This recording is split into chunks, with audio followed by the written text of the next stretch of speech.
गुरुदेव बोले सिंह स्वयंवर देखिए जाए। चलो श्री सीता जी का स्वयंवर देखते हैं। ईश का ही धो देय बड़ाई, देखते हैं कि विधाता किसे बड़ाई देता है। सिंह स्वयंवर में गए। अच्छा देखिए, सब लोगों ने अपनी अपनी दृष्टि से देखा भगवान को। सभा में जो रणधीर थे,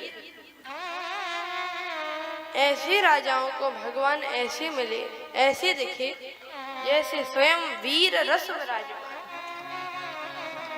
और डरे कुटिल नृप प्रभु ही निहारी, मनहु भयानक मूर्ति भारी। भगवान की इतनी भयानक मूर्ति देखी कुटिल राजाओं ने, लेकिन सब अपनी अपनी दृष्टि से देखते हैं। इतने में बंदी जनों को बुलाया। किसने? जनक जी ने। बंदी जनों को, बिरदावली गाने वाले भाट लोगों को जनक जी ने बुलाया कि हमारी प्रतिज्ञा सभी राजाओं को सुनाओ। अच्छा, बंदी जन भगवान की प्रतिज्ञा सुनाने जा तो रहे हैं। बंदी जन प्रतिज्ञा सुनाने जा तो रहे हैं, लेकिन मन ही मन सोच रहे हैं कि विवाह श्री सीताराम जी का ही होना चाहिए। विवाह श्री सीताराम जी का हो जाए। तो ये बंदी जन बड़ी ही चतुराई से बात कहते हैं। और क्या कहते हैं? बंदी जन कहते हैं कि सुनो सुनो राजाओं, हम महाराज विदेहराज की प्रतिज्ञा सुनाने जा रहे हैं। ये सामने जो शिव धनुष रखा है ना, इस धनुष के पास कोई मत जाना, कोई मत जाना। बड़ा अटपटा लगा। अब तो राजाओं में भी उत्तेजना, हाँ टेढ़ी। एक बोला जब रखा है तो क्यों ना जाए, और जब जाना ही नहीं है तो क्यों रखा है।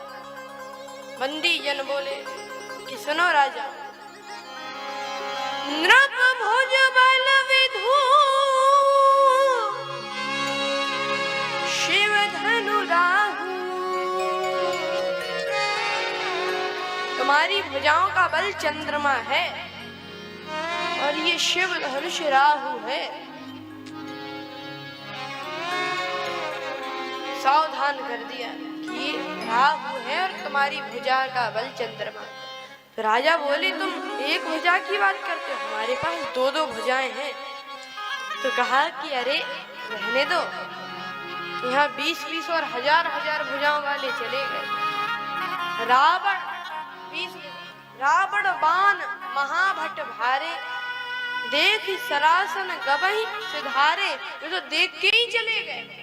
और सुई पुरारी को दंड कठोरा, राज समाज आज हुई तोरा। त्रिभुवन जय समेत बैदे, बिनय विचार बरय हटते ही।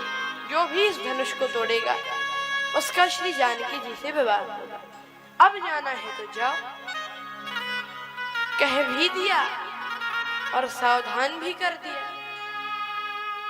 और ऐसी प्रतिज्ञा सुन के जो विचारवान राजा थे, वे तो धनुष के पास गए ही नहीं, विचार ही करते रहे, जाएं कि ना जाएं, जाएं कि ना जाएं।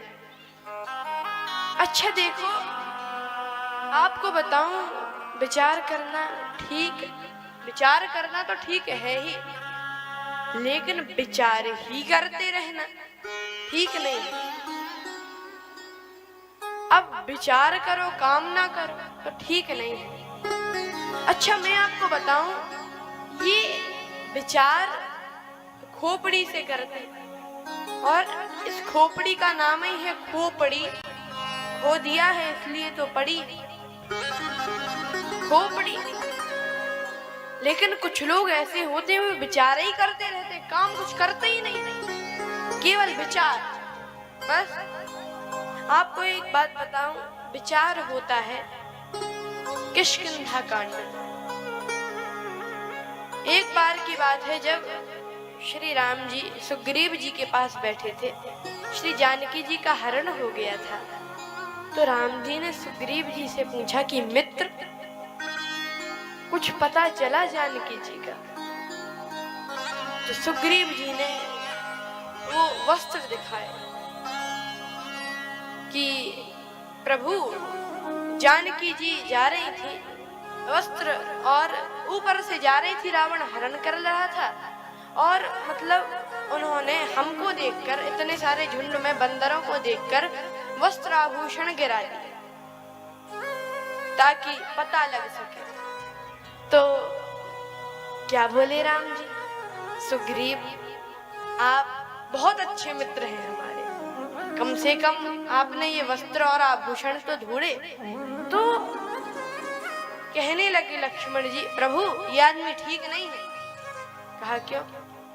कहा कि इनसे ये पूछो कि इन्होंने क्या किया। देख रहे थे एक अबला का हरण हो रहा था, तो इन्होंने देखकर किया क्या? तो सुग्रीव जी ने कहा, बैठ रही हूं मैं करत विचारा। हम विचार करते रहे, बैठ रही हूं मैं करत विचारा, मैं विचार करता रहा। अच्छा, अब तो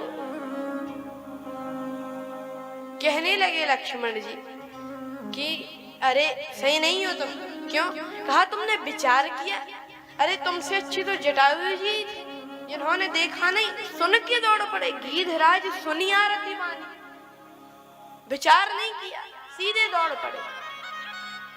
भगवान बोले कि नहीं नहीं लक्ष्मण, जानकी जी की देखो कितनी कृपा है, वस्त्राभूषण गिराए। तो कहने लगे लक्ष्मण जी, अरे काहे की कृपा? तो कहा क्या संकेत है? लक्ष्मण जी बोले कि जब जानकी जी ने इतने झुंड में बंदरों को देखा, ऊपर से जा रही थी, तो उन्होंने सोचा इतने हैं, एक आध तो मदद करेंगे ही। और जब कोई आगे नहीं आया तो जानकी जी को क्रोध आया, अपने वस्त्र आभूषण गिरा दिए कि एक अबला का हरण होते हुए भी तुम ऐसे ही चुपचाप बैठे हो, तो काहे के पुरुष लो ये स्त्रियों के वस्त्र पहनो, आभूषण पहनो, काहे के पुरुष हो तुम? तो कहने लगे लक्ष्मण जी कि प्रभु ये सही नहीं है, ये विचार ही करेगा आगे। बैठ रही हूं मैं करत विचारा। अच्छा कोई बात नहीं, विचार के साथ काम करना चाहिए, लेकिन विचार ना करो सीधे काम कर लो, तो ये भी सही नहीं है, ये भी सही नहीं है।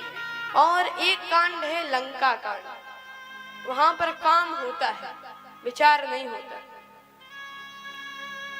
रावण अपने सभा में बैठा और कहने लगा कि देखो इतनी सारी सेना ने समुद्र पर पुल बांध दिया है, इस तरफ आ गई है, अब क्या करना चाहिए?